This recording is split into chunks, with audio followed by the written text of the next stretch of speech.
The Democratic National Convention coming to a close last night as Vice President Kamala Harris accepts the party's nomination for president. Oakland University political science professor and our very own expert on all things politics here, Dave Giulio, joins us now to break down the four-day event. And Dave, it was, as we were talking before, positive vibes. I mean, lots of joyful speeches and the like. What did you take away from the four-day event? Well, I think this is, the end of a pretty standard convention these days, right?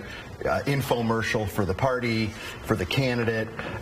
It's aimed at the base in a lot of ways, right? I mean, that convention hall was filled with tried and true Democrats, and they've got to walk the line of playing to the base, but also trying to reach out to those gettable voters, the few that are left these days, right? And heck, maybe the rumors that Beyonce or Taylor Swift was going to be there brought some more viewers, right? But at the same time, at the top of the hour, you all spent 5 minutes talking about Beyonce and not about Kamala Harris's speech. True.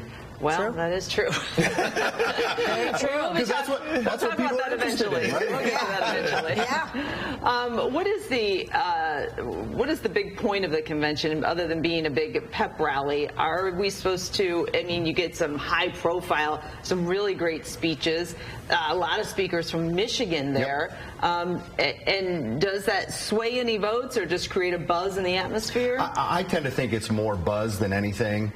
I think we'll wait and see what the viewership numbers were like. But, the first day got, I think, about 20 million viewers. And that's a lot of people. That's a lot of eyeballs.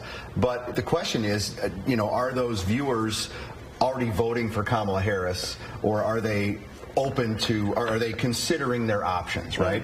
And yeah, you mentioned Michigan. More speakers from Michigan at the convention than any other state. I think that speaks to the importance of our state in the next 73 days.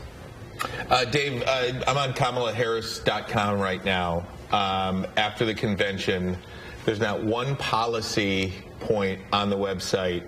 There's not a DNC platform that was put forward at the convention. That seems to be working. Does that matter at all to voters? That's up to the voters, right? I mean, I think that individual voters will take a look at the landscape and what candidates are offering, whether that's deep policy proposals, which is, I hate to say it, but there's often a lack of that in campaigning, right? And what appeals to them? And right now, it seems that the vibes that Kamala Harris is really, riding on, really, right? She's had this month-long honeymoon, really, of not being challenged, not being pushed, and I think that's probably going to change, right? I mean, we're past the conventions now. This campaign starts in earnest today. We've seen just in the last half hour or so on your air, commercial after commercial, right? I mean, get used to it, because that's going to be the next 2 months of us. And I think there was a platform approved, but it was outdated. Right, it mentioned Joe Biden. And nobody cares about it anymore. Yeah. Nobody cares about it, right? I mean, that used to be the thing for conventions, was here's what our party stands for. And now, both the Republicans and Democrats, they adopt platforms, but the presidential candidates aren't tied to them. They don't talk about them. And it's, and maybe if there is one thing that's a waste of time there, it's that, because they don't mean anything. It seemed like they were trying to draw the distinction between common sense and nonsense, and to take a line that was used.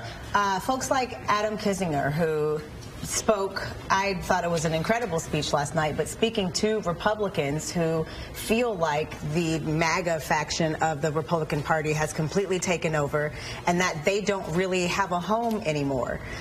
There was a lot of effort to reach out to those people. Absolutely, and that is the attempt. That's one attempt, right, to try and bring more people into the Democratic Party, or at least folks that are going to consider voting for Kamala Harris. I also think, too, that, at any time Democrats talk about Trump, that's good for the Democratic base, right? There is no better motivator for Democrats today than Donald Trump, and they will continue to do that, and highlighting the fact that Trump's wing of the party is maybe more extreme or going in a different direction than some traditional Republicans would want. That can work. There's going to be an event in Arizona today. It's expected that Robert Kennedy is going to drop out of the race and join Donald Trump on stage somewhere in Arizona today. What impact will that have on this election? A small one, but still potentially very meaningful, right? I mean, Kennedy's been polling at 5-6%, even here in Michigan. So if not all of his voters are going to go to Trump, but many of them will. And in states like Michigan, Pennsylvania, Wisconsin, Georgia, North Carolina, right? These states, Arizona, that are going to be incredibly close to the end, even a small shift in the number of votes can have a huge impact on the result, right? So maybe that's enough to get Trump back, even with Harris, or maybe even slightly ahead. We'll have to see what the next couple of weeks hold. And how about the debate? How significant is this debate going to be? Ask Joe Biden how important debates are, right? I mean, so absolutely important, at least in part because as we said before, Harris has enjoyed this honeymoon where she's not really been challenged. She's going to have to go on stage and be without a teleprompter and think on her feet, right? That's going to be a huge test. All right. Interesting times. Well, we'll have you back maybe after this. Might have to have a regular segment.